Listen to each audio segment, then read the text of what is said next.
Hello everyone, welcome to the next episode on SAP UI5 in Fiori training. In the last session in SAP UI5, we discussed about JavaScript basics. In today's session, we will go more deep into the JavaScript and try to understand how can we create more JavaScript code to do the processing of the data. Let's go ahead and discuss once again about the use cases of JavaScript, what we have seen by far. We have seen the JavaScript is capable of manipulating the DOM. We already saw an example how JavaScript was manipulating the DOM element. We have changed the text of one of our box which we created in the last class with a different text. We saw what is the document and the window API does. This window and document are ready-made objects. We saw the output functions. We saw the funda focuses about JavaScript. And finally, we talked about JSON. Thank you so much for responding to the email or the exercise for city JSON. Most of your answers were correct. And the first and fastest answer was given by Jayant. I have updated his file into our training blog for all your reference. Now let's move on and talk about more features on JavaScript. So what we'll do is I will now go ahead and show you how can we write JavaScript at application. When you're writing JavaScript, what are all the ways to do so, and how can we do that? How can we write the JavaScript now? So as we discussed in the CSS chapter, that there are three ways by which you can write CSS. Similarly, there are three ways by which we can write JavaScript. So JavaScript in application can be written in three ways. The first technique is called internal inline JavaScript. Second is called internal JavaScript. And third is called external JavaScript. So these are all the different types of JavaScript, or these are all different ways of writing JavaScript in the application. Okay. So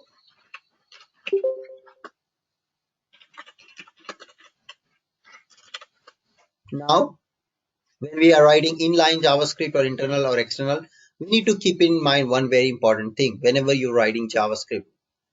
The important thing here is to understand that JavaScript is always written with respect to events.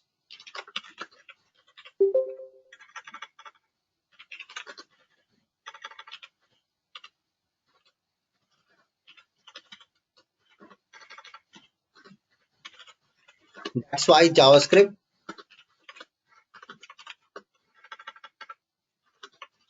is also known as event-driven non-blocking IO programming language. It's an event-driven programming language. And the second word which I've used jargon for you is non-blocking. Let's try to understand what is event-driven. Every time whenever we write JavaScript code, it will be invoked by an event. So typically you will have a UI control on the page. So it could be a button, text box, label, drop down, any of that sort thing. So you'll have typically an element on the UI.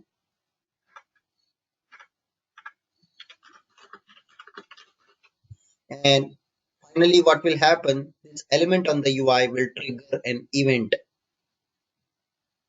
When is an event triggered? An event is triggered by performing an action on the UI element. For example, there is a button. If I press on this button, if I click on this button, that will trigger an event. Okay, that will trigger an event.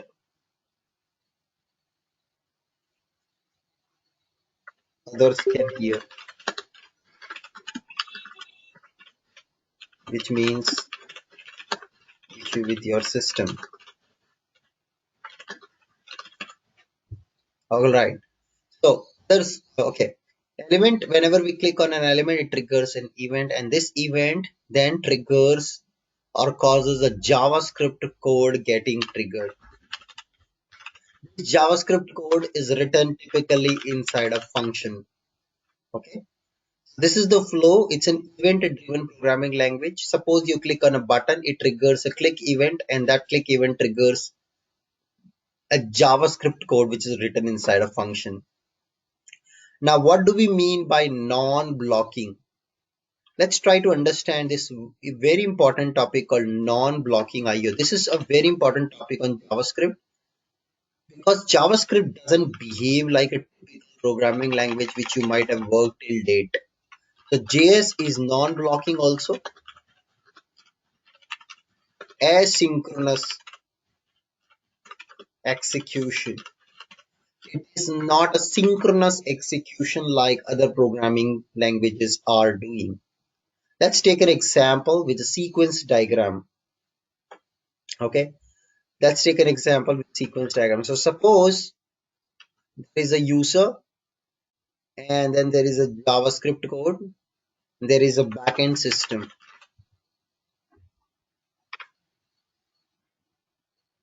So now we have something called a JavaScript code, and then we have, of course, somebody called user. So let's put the user there. So many people complaining about voice issue. Guys, are you also everyone facing voice issue, voice quality issue? Please put in chat window that you are okay. If you are okay, please put you are okay. So those who are facing voice issue, please reconnect. I think some issue with your own side because majority of us are able to hear properly. So something with your connection or your network is causing an issue. You can see most of them saying okay. So there's no issue in audio from my side because for majority of them it's working fine. All right. So now what we have here is we have our JavaScript code, we have our backend code, and we have a user. So let's say user says, please load data from SAP. User makes a call and user say, please load, show me data from SAP. And we have our JavaScript code here. And this JavaScript code now makes a call to an SAP service. Just understand it's making some call to an external system. Forget about what is this service, how do we make this call. Just understand that we are making an external call to another system. So this is kind of an external call. Now in typical programming language, what happens? The life cycle of the program continues as long as the execution of the external service is not complete. Am I correct, guys? Are you clear? So what is this type of execution? Anyone? In this case, if you observe, the execution of the program continues in after the execution of a call gets over. This is how a typical any programming language works. This is called synchronous communication. Synchronous communication means you are waiting and listening to the communication which was done, and until the response comes back, you are not allowed to complete. You are completing here only and only after response comes. Yeah, you're completing only and only, this completion point is only after the response comes. This is called synchronous communication. Are you clear? Yes or no?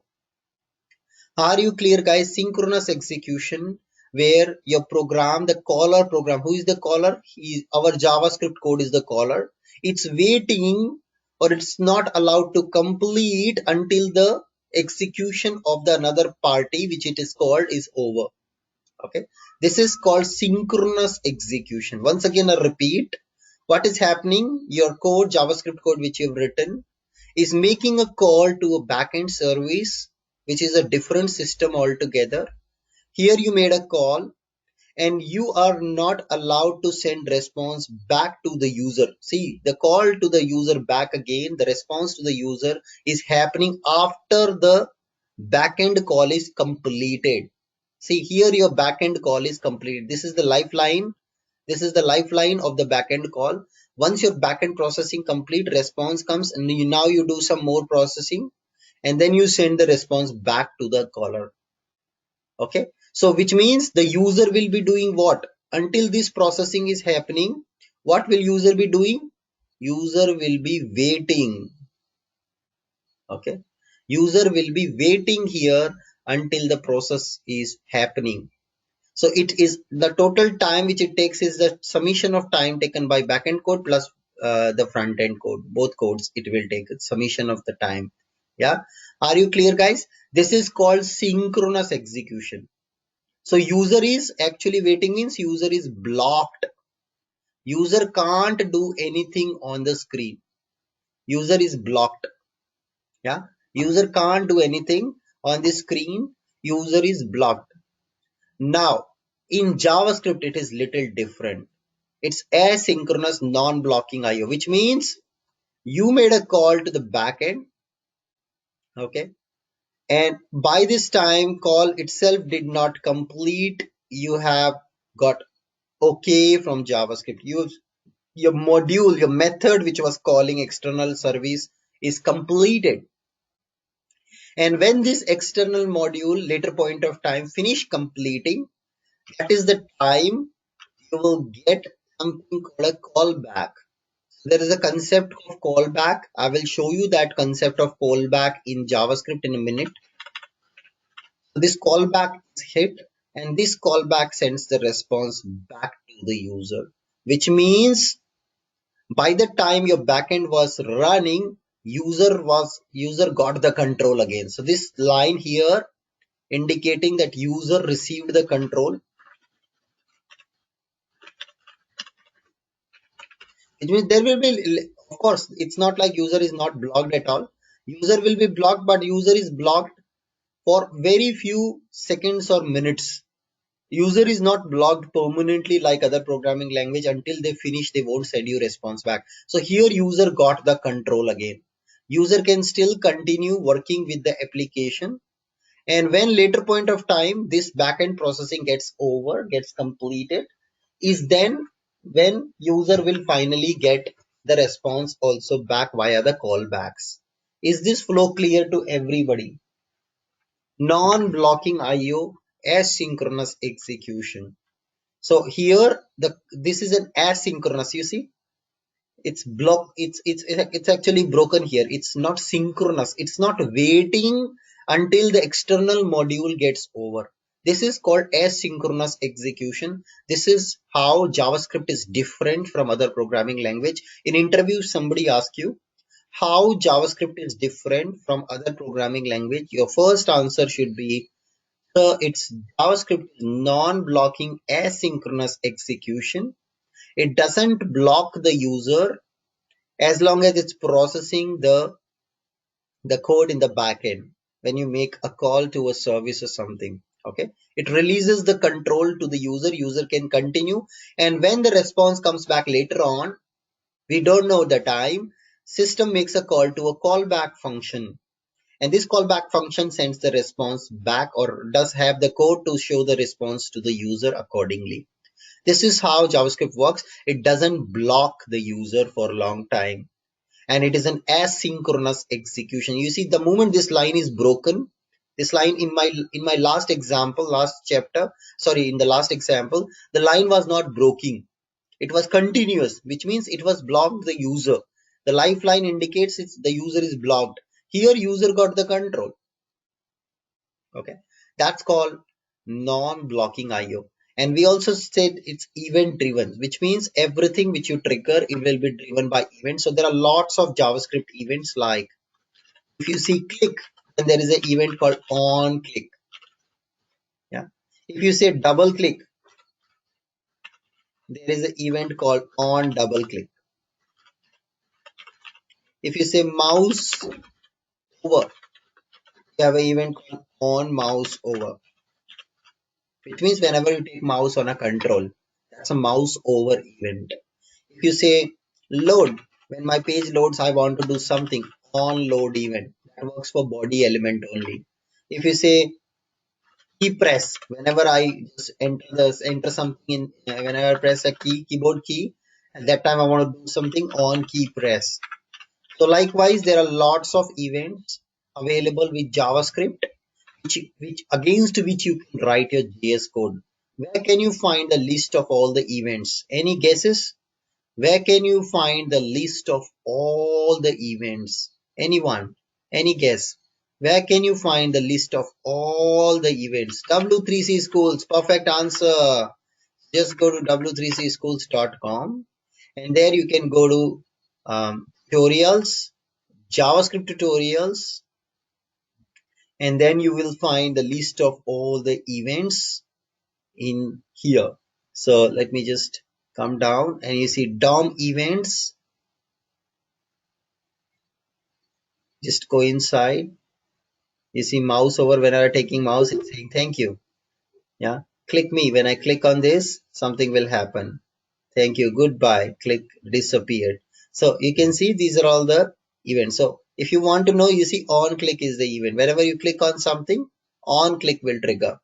So likewise, there are a lot of events like on load, whenever page loads first time, on unload, on change. So these are all the events which you have. If you want a complete list of DOM reference, DOM event object reference, you can go inside. You will find the list of all the events which are published available with JavaScript.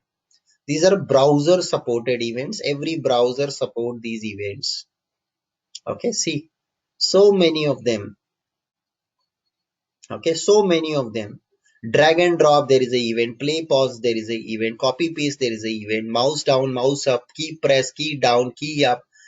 Invalidated, input, focus in, focus out, ended, start, drag, ended, cut, copy, paste, click, blur, can play, animation, starts, abort. So there are lots of events which are there. The complete documentation of the events are available here. Okay, so these are all the list of events where you can find. Now I'll just copy this link and put it also in the PPT. So for all the list of events, you can always refer that. Now let's see how can we write an inline internal and external JavaScript. What is the syntax to write inline internal and external JavaScript? So first let's start with inline JavaScript. To write an inline JavaScript, what is the syntax?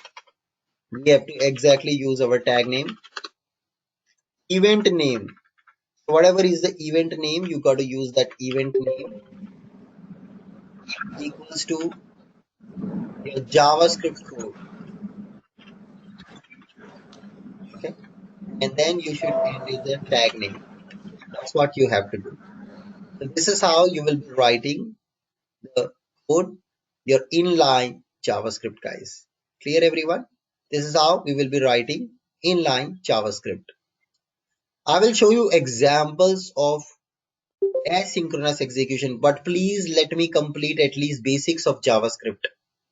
If you allow me to proceed to write basic JavaScript, then only I can reach to the example for asynchronous JavaScript, right? Okay, now coming here, so we have an event name and a JavaScript code inside. This is inline JavaScript, but what is the disadvantage? Anyone? What are all the disadvantage of inline CSS? Anyone? What is the disadvantage of inline CSS? It's redundant. It's no more reuse, no reuse. Okay, and it's very laborious. You have to write at every element level some code. You can't have a reuse. Okay, and when maintenance is very difficult. Very good answer. So these are all the reasons why we avoid inline JavaScript, why we move to internal JavaScript. Anyone, which tag did we use to write an internal CSS? Which tag did I use to write internal CSS? Anyone? Those who are referring my sessions regularly? It was the style tag. Perfect answer. So here to write a JavaScript which is internal, we use script tag. Okay. We use script tag here to write a JavaScript. write a CSS, we use style tag. To write a JavaScript, we use script tag. Clear, everyone? And now inside you have to write your functions. Okay, all the functions will come here. So if you want to write commented code, /, all the functions will come here. And there are two ways you can write functions in JavaScript. So there are two ways to write functions in JavaScript. The first technique which we have is called anonymous function, and second technique we have is called named function. These are all the two ways by which we can write the functions. Okay, anonymous function and named function. These are all the two ways by which we can write JavaScript function. What is syntax for anonymous function? As the name says, a function without name is anonymous function. जिसका कोई नाम नहीं है वो है anonymous. Okay, it's an anonymous function. Let's put here function, parenthesis, curly braces. Inside that you gotta write your coda. All your coda will be inside of this function. This is an anonymous function. A function without a name is how you write it. Remember, symbols will break you or make you. You have a parenthesis, you have curly braces. What is a named function? What is syntax for named function? You got to write function, and then you have to say my function name. Watch out the naming convention. First letter is small, next consecutive word, first letter is capital. Yesterday is Funda Fox. You can of course have parameters in any of both the type of functions. It's possible to have parameters, and you're going to write your coda inside. Are you guys clear how to write internal JavaScript? In the header typically we put the script tag and then we put functions. There are two ways to write function. When the anonymous function is used, when you want to write for inline JavaScript, when you want to write internal or external JavaScript, in that case named functions are used. So let's go to the system and first see an example of inline JavaScript, and then slowly we will move to internal JavaScript because that makes more sense. Let's go ahead and do that. So I'm going to come back to our application, and what I'll do is I will start writing a new file. So let me create a new file. So you can also copy the file, guys. There's a copy of file. So you have a my style HTML. I'm going to make a copy. So I'll just paste it once again. And I say my JS HTML. Go inside, keep the important ones and remove the other things which you have too many things probably. I will remove those things which I don't want really. Yeah, removing couple of things from this.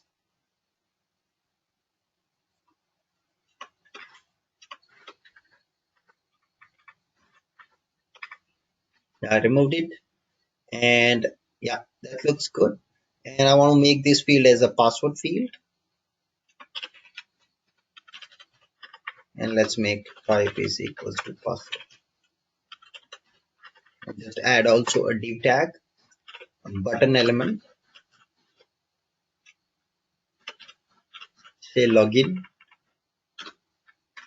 Now watch out guys, what I've done. So let me just also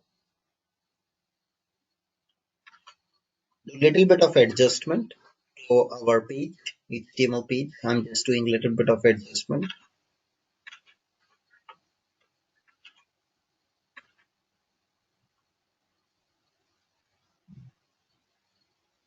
Just cut it properly. So on the top, I am having something called a label and input, and label and input for username and password. So that's what I'm having. I'm having a label and input, and let me give an ID for this name. I will give name as username. Just give a label also user. And let's give an ID for this element for password. ID as PWD, and that's my element password. So I think we should give it here. The type property should also come here at the bottom. Cool. That's about my screen. Let's see how does the screen look like.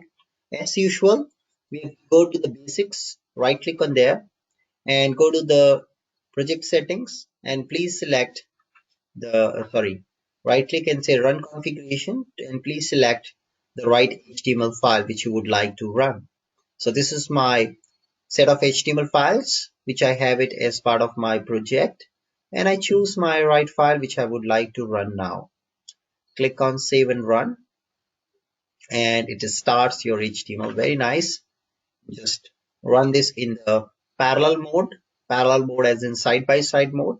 So I'm just gonna run it on the side by side mode, and there you go. You can see now. Let's dock hand to hand, and that's nice. So here we have the HTML file on the left, and on the right we have our coda for the code for the HTML. So let's write simply a code for this button login. I want to show you an inline JavaScript right away. So let's write an inline JavaScript. Anyone, what is the event you will use when user clicks on the button? Which event do you think you will be using to write the JavaScript code? Perfect answer. Ajit has got it right, and most of you right. It's on click. So click is the name of the action. The click is what user does, and the event name is on click. Yeah. So on click, and I want to throw a simple pop-up. I'll say alert, and I will say page is under construction. Save this. Let's come refresh. And now let's see, anyone, which example is this where I have written the code of JavaScript within the HTML element? Which example is this? No, it's a function name is alert. I am asking example. Perfect. Jay Gopal has got it right. It's inline JavaScript. Very good answer, everyone.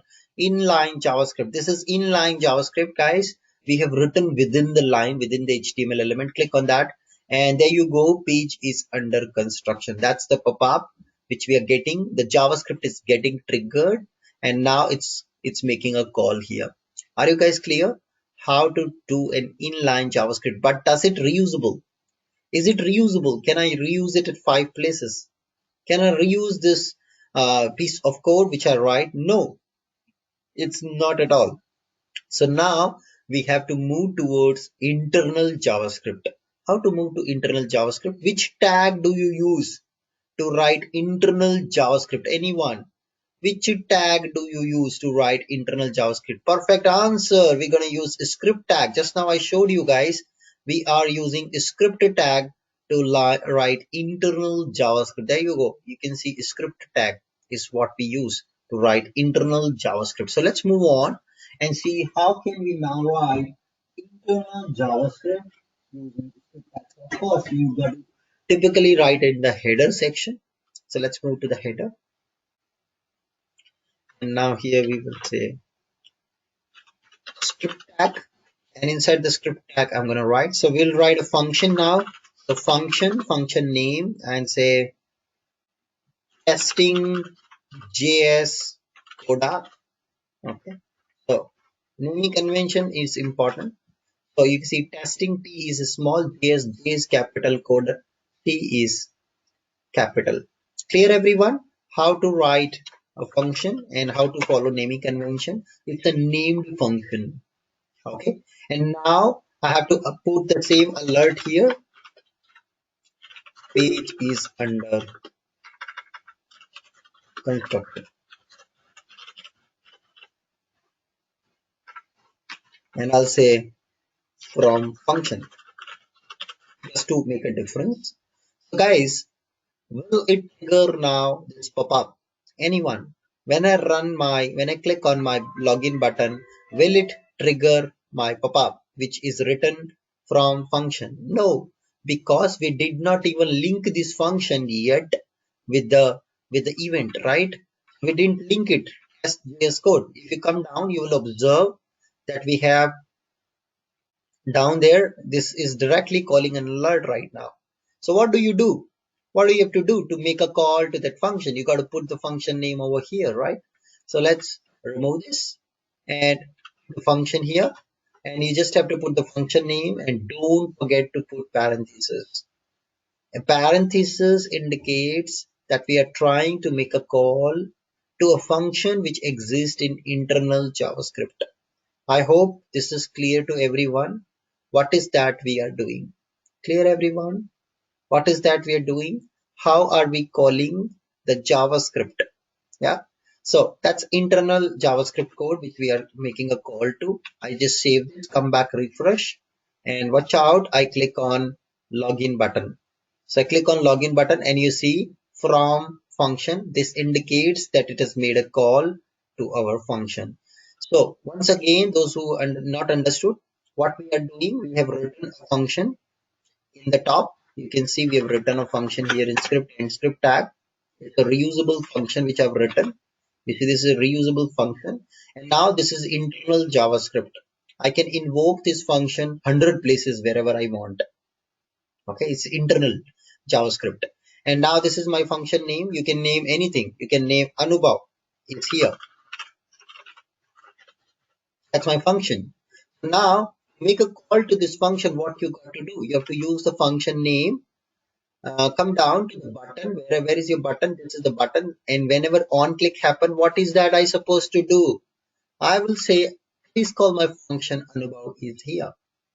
Is that clear, everyone? Now, how we are invoking a function which is created on the inline JavaScript by the button click. So whenever button is clicked, this event gets triggered, and as a result of this event, I'm saying, hey, please call my function, which is written on the top. System will automatically go and check for this function in the script tag.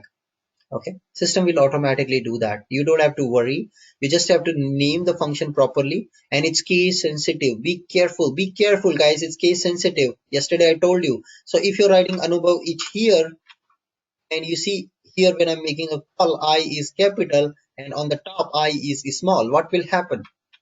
What will happen, guys? What will happen if I click on login button? What will happen? What will happen? What will happen? It won't work. Simple. And you will get a nice error in the console. So console is your best friend. So go to console, click on login button, and you see uncaught reference error. Anubhav is here is not defined.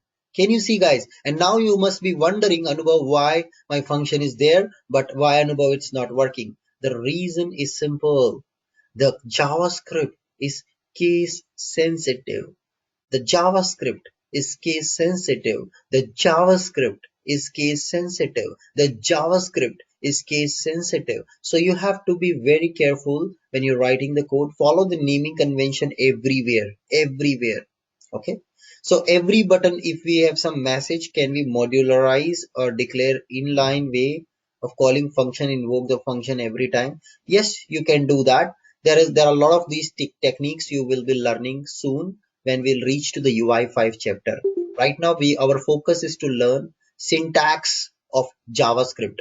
Okay, this is our focus right now. We will shift our focus for more reusable, more constructible, more standardized code, which gets maximum reusability and extensibility in the future. But that's heavy dose of antibiotic. Okay, so this is how you can see console is your best friend. Console will tell you something is wrong.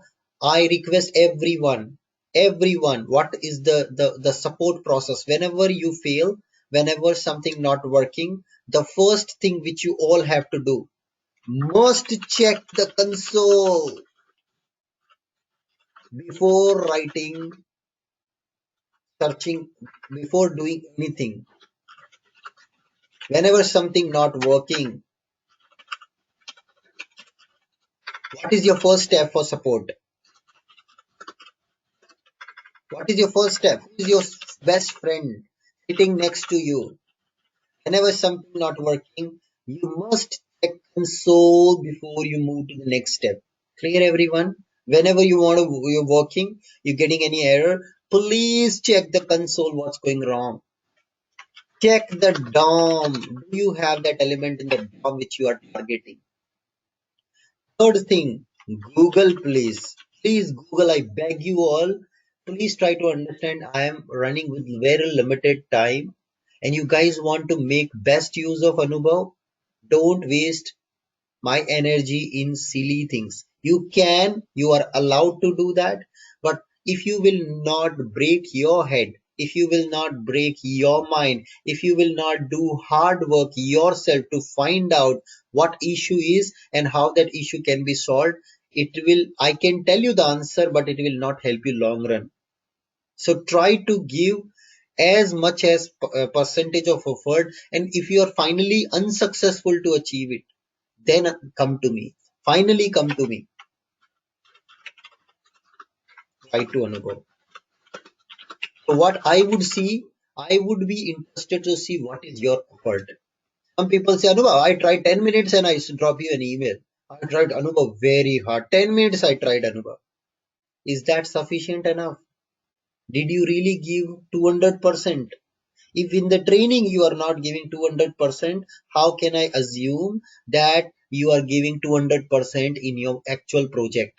Because actual project the Anubhav can't help, because I cannot support more than these thousands and thousands of students which I taught till date. I can't support each one of you going and sitting next to you or in your company what you are working on. It's impossible for me to support everyone, right?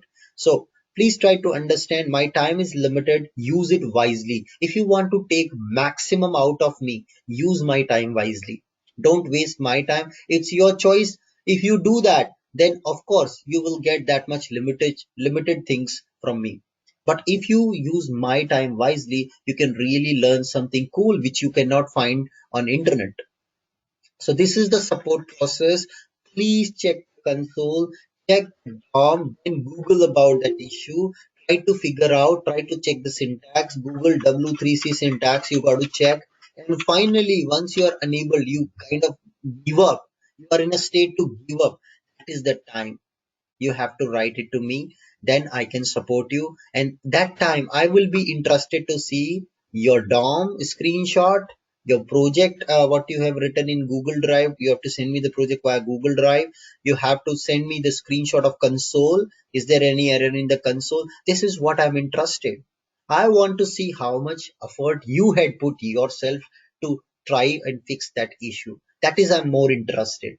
Issue I can anyway, we can solve it together, or I can solve it, or I can also myself Google and solve it, but I would like to see your effort. That's more important for me. How much effort you had yourself to fix it. Sometimes convenient way is error aa raha hai, drop an email to Anubhav. This is how I've seen. I will answer 2 times 3 times, after that I'll stop answering, because that's not the way forward. You cannot simply drop an email for getting an answer for everything. I want to see what is your effort. Are you at least going a F12 and checking in the DOM? Are you going in F12 and checking something or not? So that's very important.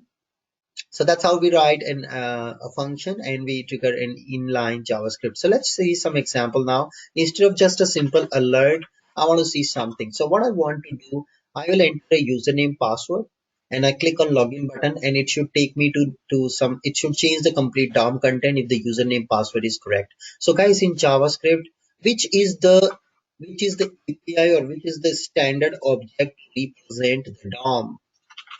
Which is the standard object to represent DOM? Very good answer. Those who are not practicing every day, they will lose the game. It's the document object. My question to Vaishali, did I took a special class for you, Vaishali, yesterday? After our class, did I took a special class? Please unmute your line and tell the students that I have not taken a special class for you. No, I just practice your class. So see guys, this is what is the reason why she is able to answer. She has practiced. If you have not practiced, after 5 days, if I ask you what is document object, I guarantee you will not be able to answer. Please practice. You have spent your hard-earned money behind Anubhav. I beg all of you, please practice. At least if you can't practice, Take a printout of this PPT and carry with you. Give me 15 minutes. Honestly, give me 15 minutes after the class, throughout the entire day, whenever you are free, just 15 minutes. Take a photo of this PPT in your mobile phone. I'm sure all of us has mobile phones these days. You can take a photo of this mobile in your mobile phone. At least if you're in bathroom and doing and sitting and doing WhatsApp in the bathroom, that is the time you can check this. I beg all of you, 15 minutes, guys. Trust me, this medicine which I am giving you, it has great results. But this medicine results will be doubled when you take this medicine with precaution. So I am giving you medicine. It has some impact in your body, but if you really want amazing results, you have to follow this medicine with precaution. So precaution plus punctuality is the key. With this medicine, you can rock the world. You can mesmerize the people around you. So please, I beg all of you, give 15 minutes at least on this PPT, reading through this PPT. अगर time नहीं मिल रहा है, I completely agree. You must be a busy man in your company. You must be taking care of all the work in your company. You are the only one because of the team is running. But please understand, to learn SAP UI5 properly, you have to at least give 15 minutes, walk through this PPT towards the end of the day so that you don't forget these things. Because over a period of time, slowly when we go more deep dive, you will see these concepts, you will slowly start forgetting. Okay, document is the object we use. It has couple of APIs. D has to be small. D has to be small. Get element by ID.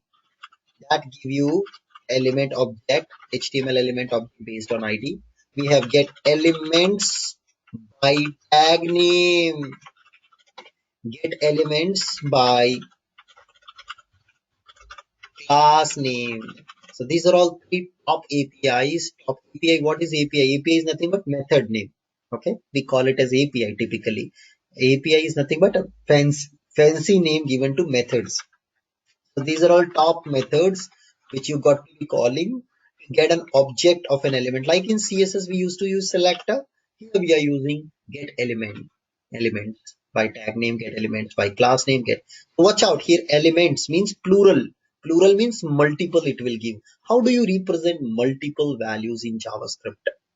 How do you represent multiple values? Array, perfect answer. Alok has got it right. It's an array. It is going to return an array to us. And we all seen yesterday how to work with arrays. And then what we have is get element by ID, which will give you a single object because on a page, there is only one element with a unique ID.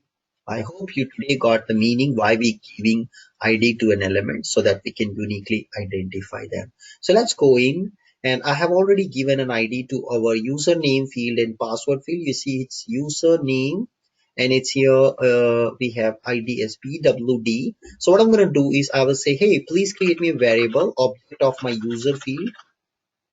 And I'll say document dot get element by ID. I'll pass in here username. The next one I will say, oh, hey, can you give me password object, password field object, document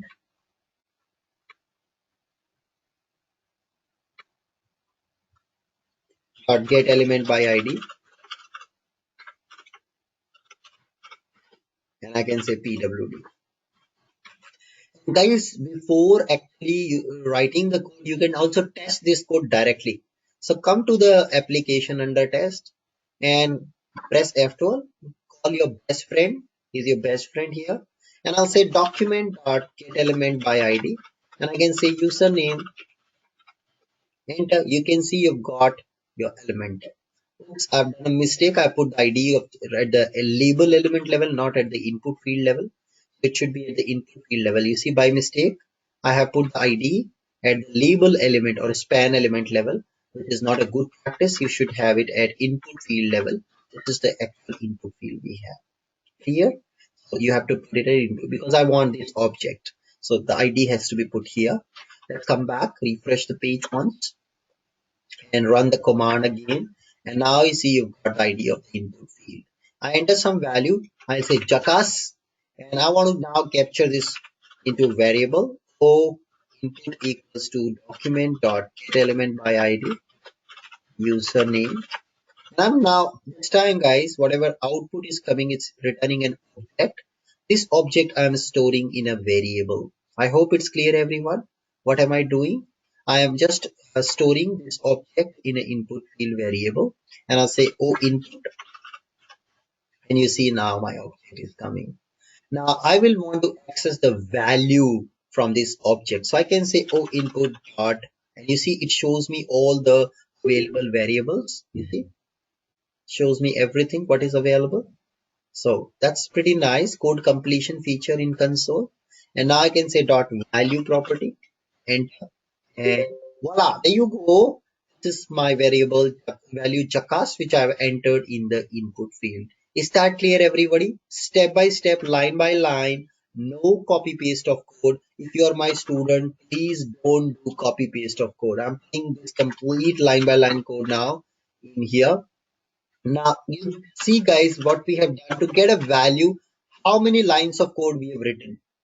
To get value of input field, how many lines of code I have written. How many lines? 3 lines of code. Now guys, JavaScript allows chaining. What is chaining mean? Chaining means one after another. So this whole thing is returning you an object. So you don't need to store this object temporarily in a variable. This statement is not necessary. You are unnecessarily creating an extra local variable and then calling value on top of it. So this whole thing is giving you the object, isn't it? This whole thing which I've highlighted is giving you the object of username, correct guys? You're storing which in a local variable. So first put this thing. And now using this local variable, you are calling value property, right? Now this local variable you are calling. So instead of storing this whole object in a variable and calling later the value on the variable, you can directly do dot value here. This is called chaining concept. Am I clear? Am I clear what is chaining concept? Is that clear everybody? This is like those who work with Oops app, you also know that. In Oops also we have chaining concept when we have a returning parameter from a method. We have chaining concept in Oops. Those who have not worked with Oops app, leave it. Forget about the concept. Just think about this concept here, chaining concept, rather than creating a local variable and using the local variable to make a call to something else, you can directly do chaining here in JavaScript. This is called chaining concept in JavaScript. Am I clear to everybody? Let's try this. If chain code works, I'm going to use this code directly. I'm going to go back and run this code as it is, feed it to the browser in a single call. Are you getting the benefit of chaining? You don't have to create extra local variable. Number of lines of code also being reduced. Press enter and there you go. Your valid class comes in. Is that clear everybody? Is that clear everybody?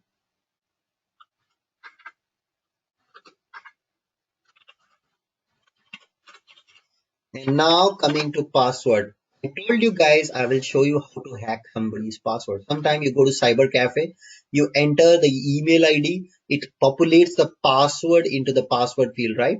Many times when you go into cyber cafe, you will see the passwords will be pre-filled, but it will come as dot dot dot dot dot dot. How can you hack it? Very easy to hack it. Now, what is the ID of this field? Right click on the field, inspect the DOM. What is the ID of the field? It's PWD, password field. Copy that ID, go back. Once again, just change your ID, document element by ID, PWD value. There you go. This is the password of the user. That's how you can hack it. That's how you can hack anybody's any password. Just inspect the DOM, get the ID of the element, document.getElement by ID dot value. The password anywhere, wherever you go, if the password is coming pre-filled, even in the bank website, doesn't matter. JavaScript is JavaScript so powerful. So now if I come here and I will enter my Twitter handler. So if I just say xyz@gmail.com and I'll say my password something, what I can easily do, right click, infect the DOM. Our DOM में क्या है? What is the ID of this element? You see the ID is not there. You just inject the ID in the DOM. So let's inject the ID equals to Anubhav. Just injecting the ID of the element. I injected the ID of the element. And I'm going to use this ID, go to the console, and I'll say document dot get element by ID. And just pass here dot value. That's your Twitter password, guys, which I have entered. Clear, everyone. This is how we can hack anybody's password if it is pre-filled in the form, be it a bank password, be it a Twitter, social networking, any password or any hidden character you can crack nicely, easily with the help of JavaScript.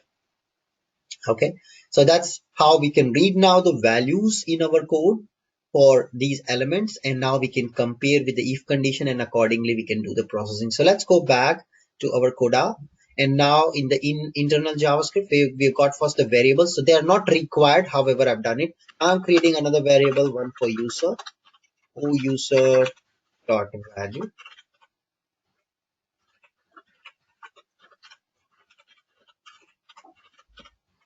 and I'll say if user is equals to Anubhav and password is equals to Anubhav, or let's say Jackass at the rate 123. Then what to do? Then I'll say document dot write login success. Else I want to throw an error message.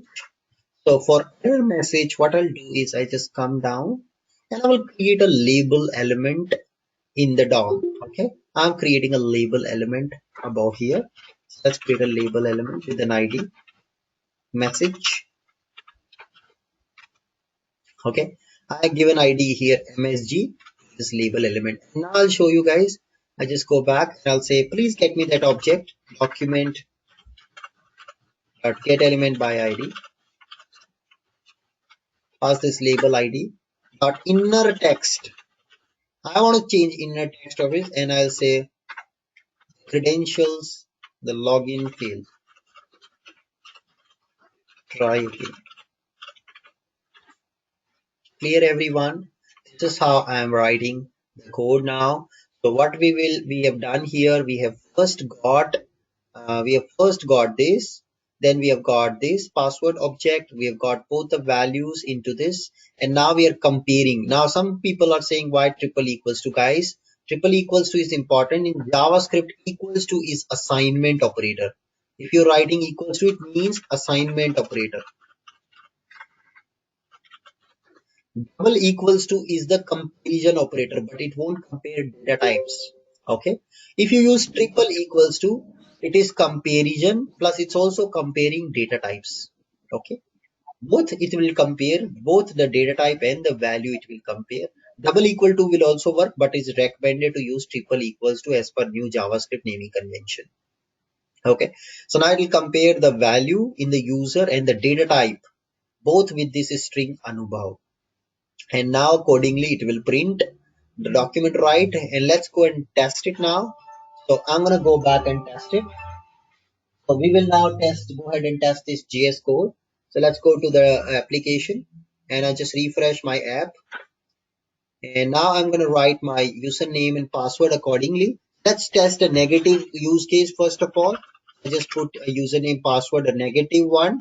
I'm going to test here this one, and let's say click on login, and you can see it's giving an error. First of all, this error is coming in the console telling that JavaScript function is right now not matching the name. Of course, we have not corrected it. Let's put the correct name of the function. I'm going to refresh once again the application. And now let's write down here the username again, and just enter a incorrect password. Click on login button. You see login failed, try again. So this is how you can use JavaScript to do validations. And now let me enter the correct password, and I just click on login again, and let's see. Oops, again it's not correct. So my password, what was my password? It was, I think, class@123 we have to put. We have to go back and update the password now. Let's do that. I just put the correct password. I click on login button now once again, and let's see what happens. There's something wrong. We are missing something. You see, I have done a mistake. I have used ouser.value. The user object of this DOM element is also returning the value in the past, which is incorrect. It should be the O class, which is the correct object input field, which we had put in the page. Yeah, that's what we have to take. Pass that value over here. Compare those values now. Let's save this up. Come back and refresh the page. And now once again, give it a try. And I'm going to enter the correct password and say login. And voila, there you go. You can see my application is now showing a login successful. So that's exactly how we work and do validation via JavaScript. Here guys, with this example, how to work with DOM elements, how to change how to manipulate the DOM elements at runtime, how to work with the output function, how to work with if condition. Now, let's take another use case. So as I also told you at the beginning, the JavaScript can also manipulate the CSS at runtime. Some of you were also asking that in the last class. How can we use JavaScript to manipulate the CSS? Yes, we can do that. So what I'm going to do is I'm going to go back, and my requirement here is to change the color of these box titles. You can see these box titles.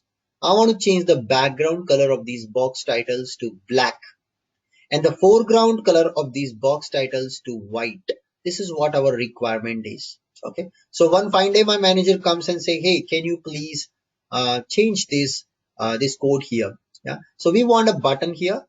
On click of that button, we want to change the background color of the box title. Listen to the requirement carefully. It's the box title which we have to change. We have to change the background color and the foreground color for the box title alone.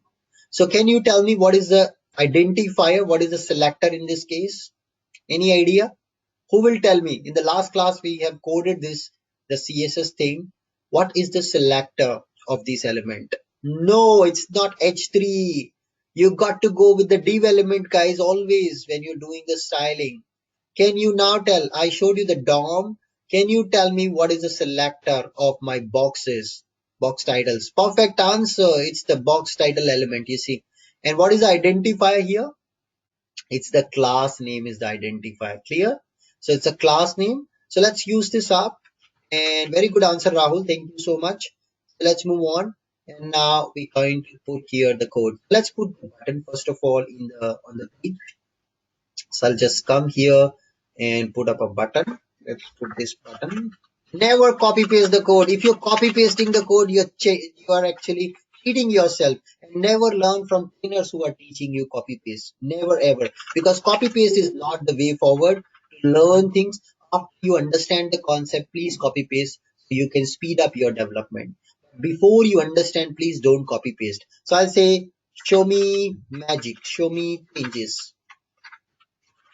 So I write a function here in JavaScript called show me magic. I'll say show me magic. And let's write the code down for show me magic function. It's gonna go back on the top, and we will write here the function show me magic. And let's go ahead and write the function now. So remember, the DOM element is covered or surrounded by box title. That's your element which you have at the class name level. So now let's come here and we'll say var, and I will put this as a question mark to ask all of you what do we need to do. And I'll say document dot get elements by class name, and pass here the box title. What do you think it will return? How many elements to us? How many elements this particular API call will return me? 3 elements. In JavaScript, what do you how do you represent multiple objects, multiple values? Perfect answer. Array. Very good. So let's declare an array. So whatever name you would like, you can choose. So I can say array of elements. Watch out the naming convention. First character is small for the first word, and the next consecutive word first character is capital. So array of elements. And I'm going to use a for loop over these elements. You can also use the code completion in Web IDE. We will see it in the UI5 chapter. When we'll go to the UI5 chapter, we will see the code completion of this in the Web IDE in detail when we'll write the external JS code. Right now, I'm writing manually, but so that you can understand line by line. Later point of time, when we'll move to the UI5 development, we will discuss in detail how to do code completion with Web IDE. So let's use var I equals to 0. Now, anyone, what is that the index of an array in JS starts? Yesterday's class, I discussed about it. Perfect answer. It starts with 0. I equals to 0. I is less than. How do you calculate the total number of elements in an array? Perfect answer. Dot length. Very good. Thank you so much. I hope you remember yesterday's class. Very good. Length. And now I can say I plus plus. So that's a typical for loop, where we are looping over each of the elements, and now I'm going to get each of the element inside here. So I will say single element. So this is like loop at internal table, what you typically do in ABAP, right? You have an internal table, you say loop at iTab, and then get it into the work area, and then you process line by line. Exactly the same thing we're doing here. We got all the objects into this array elements. We are looping over each of the element, and now we're going to get item, each of the element, ith item in the loop. So one by one, single by single element we're getting here. And now I'm going to use single element dot style. What is dot style? This is how we can change CSS at runtime using HTML elements. Dot background color. Okay, so background color equals to black, and I'm going to say again single element dot style color is white. That's what we are doing here, everybody. This is how we're going to work with the button. When you click on the button, we got all the elements, loop over all the elements, get one by one record, and for each of the record, just change the background color and the foreground color. Let's save it up, come back and refresh the page, and watch out what happens here.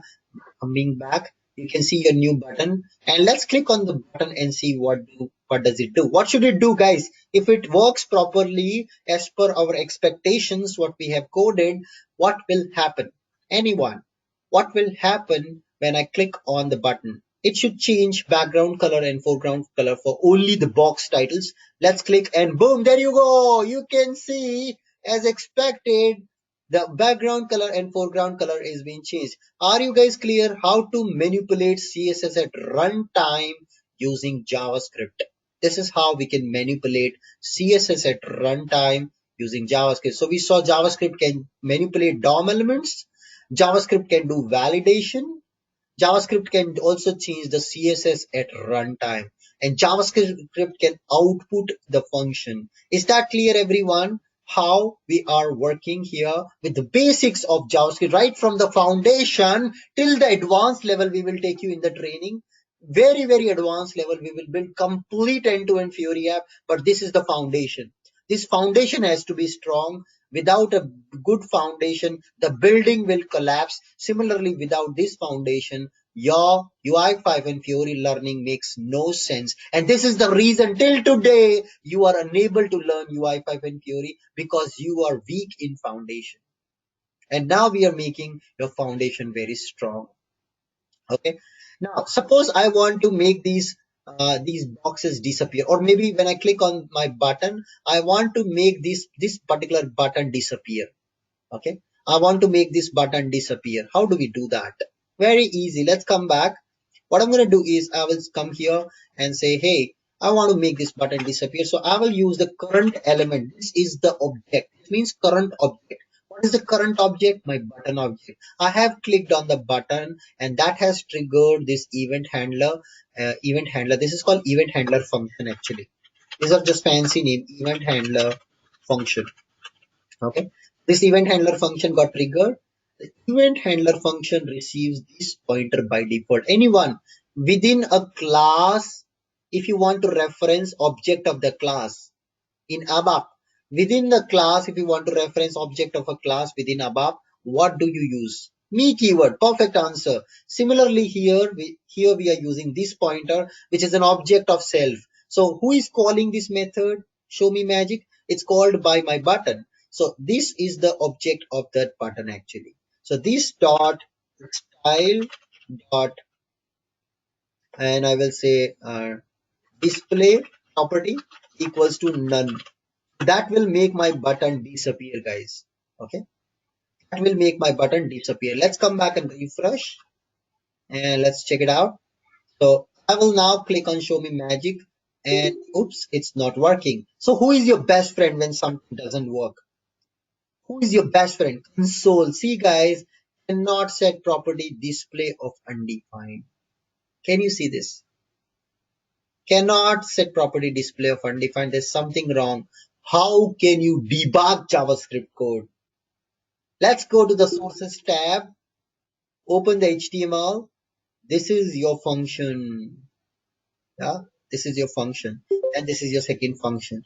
And you see it's telling you where is the error. See, it's telling you the crop.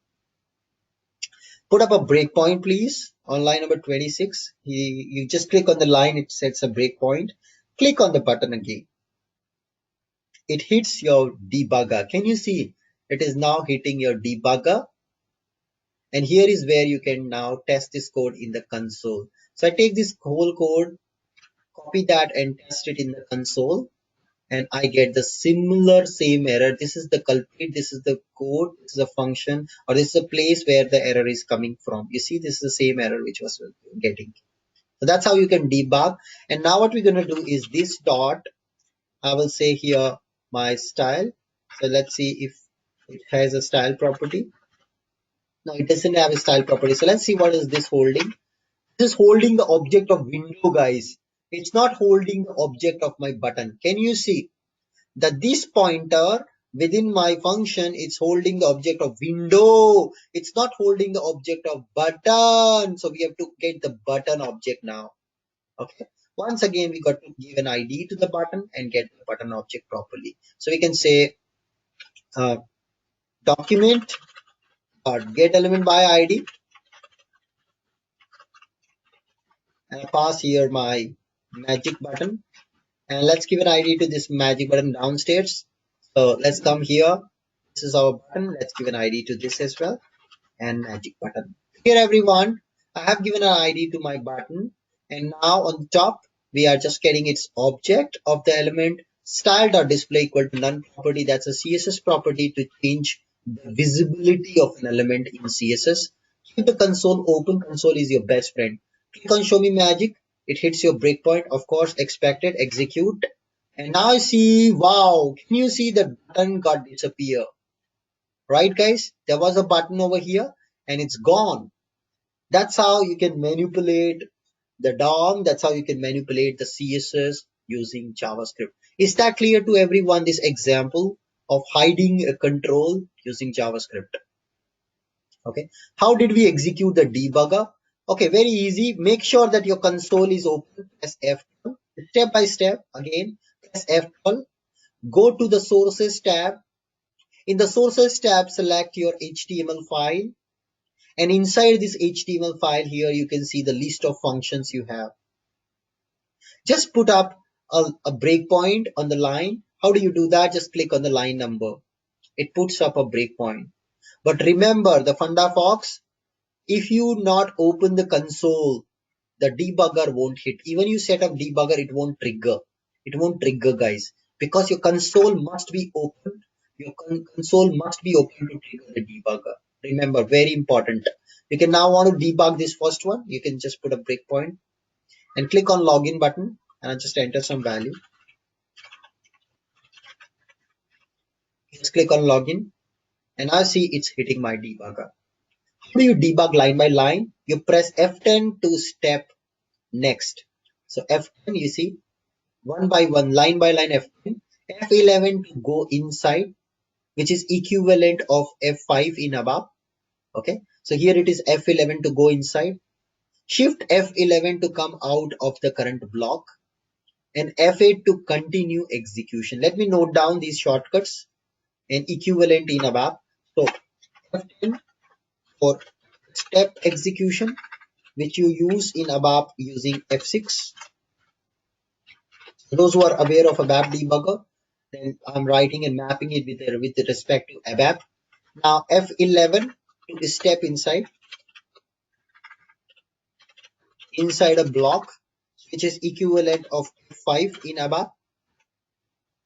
And here F5 is execute continue. Sorry, F8 is F8 actually. F8 to continue execution. In ABAP also it's same F8. You just say F8, it continues till the next breakpoint, or no breakpoint, it just finish the execution. F7 in ABAP, we have shift F11 here,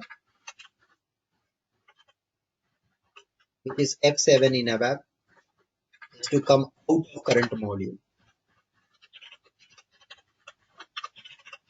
We will see complicated examples going forward. Okay, so there is no /h here. You have to open the console and then set up your breakpoint, and now see F10. And now you can also explore these values. See, hover on these values, you can explore them. Yeah, you can explore them. Nice and easy.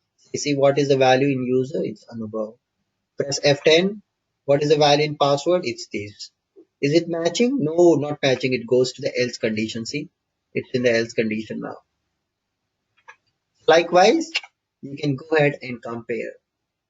Here everyone, how to change the DOM element, how to do validation, how to write JavaScript code, how to do loop over the elements and work it out. Time for an exercise of today's class. We'll be giving two exercises. Design an image control and a button pair. Then we click on button. The image should get 2 pixel solid red border around it, and also the size of image should double. This is first requirement, guys. First exercise for today. Second, design a table of team name and player name, captain name, with 2 columns. Of course, those are 2 columns with 2 input fields and an add button.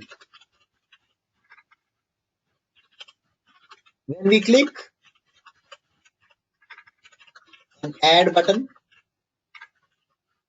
the data from input field should create a record inside the table automatically. That's what is the requirement. So what you got to do, you have to have input fields like this, team name and player name. It's like kind of a form. And then just next to that, you will have a button. So you just put a button, the add button. And when you click on this add button, there's a table below this that should get whatever value you entered in this input field. After add button, it should come. For example, team name and captain name. Let's say RCB, Royal Challengers Bangalore. Who is the captain for RCB? Anyone? I'm not good in cricket. Kohli, VK? Okay. And then maybe CPK. What is that team? I don't know. Chennai Super King. CPK. Yeah. Chennai Super King. And let's say Dhoni. Yes. So like this, you have to enter the data on the top fields. Click on add button, and then it should populate the values over here in the table. That's a requirement, guys. That's the second requirement. And there's a first requirement, an image and a button. On click of the button, the image should get a border around it, and it should double the size of the image automatically. Table, initially these are all things static, only data is dynamic. The filling of table is dynamically happening on add button. You should initially, when the screen loads, the table will be there, the empty table will be there, and empty input fields will be there. Okay, they will be static. When you start filling add button, it should fill the data dynamically in the table. That's the requirement, like you do in ABAP typically, right? So this is not user, this is like team name, and then you have below the captain name.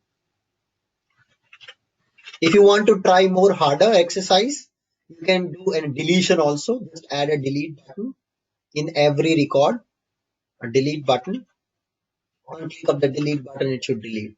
So that's even more challenging. Like when you do physical exercise, similarly, you have a more challenging one and easy ones. Yoga is more easy ones. Sometimes it's challenging. And then depending on your capacity of taking, you can increase the difficulty level. So it's your choice. I would at least expect you to try out team name, captain name, click on add button. It's most of us, it's a holiday today. So you guys can try it out and send the solution across. Cool guys. So any questions before we close today's class? Anybody, please feel free to ask your questions. Your lines are open. You can also ask your questions on the line. Please go ahead. Any questions before we close today's class? So with this, we end the chapter on JavaScript. In next class, we will start with jQuery. Okay. Can you explain the loop once again? Sure. Let's go ahead and try it out. What is a loop first of all? Try to understand what is a loop. If you want to do repetitive task in a programming language, we use looping, right? So what is a loop does actually? Let's say you have a table and this table has multiple values. You can't eat the whole pizza in one go. You have to eat pizza bite by bite. Let's say this is a table called fruits, and this table has apple, banana, pineapple, lychee. Like this, you have values. And now what we're going to do is we're going to loop over this table, and we are going to print the result one by one on the screen. So that's the reason we use loop. So what do we say to the system here in this case? Please loop record one by one, like you do in ABAP. In ABAP, we use write loop at itab into work area. So here you are saying, hey, I want to loop each record one by one into a string into a single record and then process record by record. Here in JavaScript, we use for loop and we say I equals to 0 because index starts with 0. The first item starts with 0. That's the reason we're starting our loop with 0. And then we will say I is less than my array dot length. How many elements I have in my array? Many elements and I plus. Every time, every end of the loop, please increase the loop counter. And then you can come array of I. This will give you, this gentleman will give you the single item. So watch out here, it starts with 0, 0, 1, 2, 3. So length will be 3. So 0 to 3, it starts a loop and then array of I, 0th item. In first loop pass the I value is 0. So it gives you 0th item. Second loop pass item value is 1. It gives you the next item. In third loop pass the item value is 2. In fourth loop pass item value is 4. So it's a repeating line of code, and every time since you used I here, every loop pass it keeps traversing through the item one by one, and then you can process these items within the loop together. That's how the loop works. I hope it's clear now how the loop is work. Pictorial representation for the loop. Okay, it should not be length minus 1 because we have written less than symbol. Okay, if you've written less than equal to symbol, then it should be length minus 1. Jacob. Hope that answer your question. If you've written less than equals to, then it should be length minus 1. Since I've written less than symbol, it will end in the last index only. Last index minus 1 automatically. Do we have do loop as well? No, we don't have do loop. We have a while loop actually. So we have do loop in ABAP, which is for fixed sequence. Here we similarly can use fixed sequence by just putting the hard coded length here. So that many times it will loop. So there's no need for do loop actually. All right. Any other questions? Anyone? Please practice. It's a matter of practice. JavaScript, if you really want to command, you have to practice, especially for ABAPers, those who have no clue about JavaScript. This is what is going to make a good foundation for you to begin UI5 and Fiori learning. It's going to give you great help, guys. Okay. Anubhav, I have one question. Yes, go ahead, please. If you see in the chat window, if you after answering that radio button, can you answer my question? So see that where fruits. So that is an array, but why the curly brackets won't work for this? Okay, that's a syntax actually for array, as we have learned yesterday.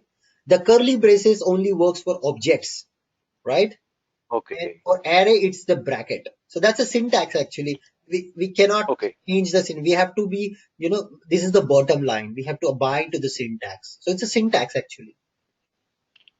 Okay. Okay. So All right. okay. Thank you. So radio button, you got to practice. What is the problem in radio button? We don't need to create actually a radio button here in this example. But if you wish, you can refer W3C schools and create it. Let me know if you find difficulty to create it. You can get back to me. There are thousands and in fact, there are millions of examples for creating radio button using HTML on internet. So there is absolutely no need to create radio button here because we are not going to use HTML for building our pages applications. Our application we will be building using UI5 and Fiori. So we will not use radio button control of HTML in our course. Yeah, Abhinav, today we discussed about message, right? Can you go to that code? Yeah, MSG. I'll go. So there is a label which we created. We are using it as a message actually. So this is the. Is it a standard one? Is it a standard one? MSG. No, ID. it's not standard. You can just put here Superman. Nothing is standard here. Nothing is standard. Okay. Only these keywords which you see, the method names, document, inner text, these are standard. This is not standard. It will work now. So Anubhav, back to my question. Yes, please. You see, I pinged in the chat window. So one is the structure and one is the array, right? So Right. why can't I put make that fruits into structure? In that case, what will happen if you want to insert a new element, you have to do a lot of JSON processing. Absolutely, you can Okay. do it. But here, Okay. watch out this example. How system is working. System is when you're doing get elements by class name, system is returning you an array so that you can apply looping. This looping you cannot do on a structure. A structure is like Okay. single line, This is how a structure looks like, yeah. So you can't do a loop on structure. This is a single line. Okay. This is your structure. But table is something like vertical. It's an array like this. Okay. And now it gives the looping capability on this. That's the main reason why we are using array, not the structure here. You can put it, there is no problem. But how would you do looping there? Looping only works with arrays. Okay. This is a structure. Okay. It loop goes vertical, not horizontal. The structure is horizontal. Table is vertical. Yeah. Okay. Mhm. Okay. Thanks, Yeah. Anubhav. Cool. Any other questions? Anyone before we close today's class? Sorry for extending, guys, but I can't resist myself answering the question and giving you the complete knowledge on JS. With this examples, 2 examples, you will be actually, it's ample enough for you to proceed with JavaScript. Of course, we have one more session planned tomorrow on jQuery, which will be a detailed session on jQuery, what jQuery, how it works.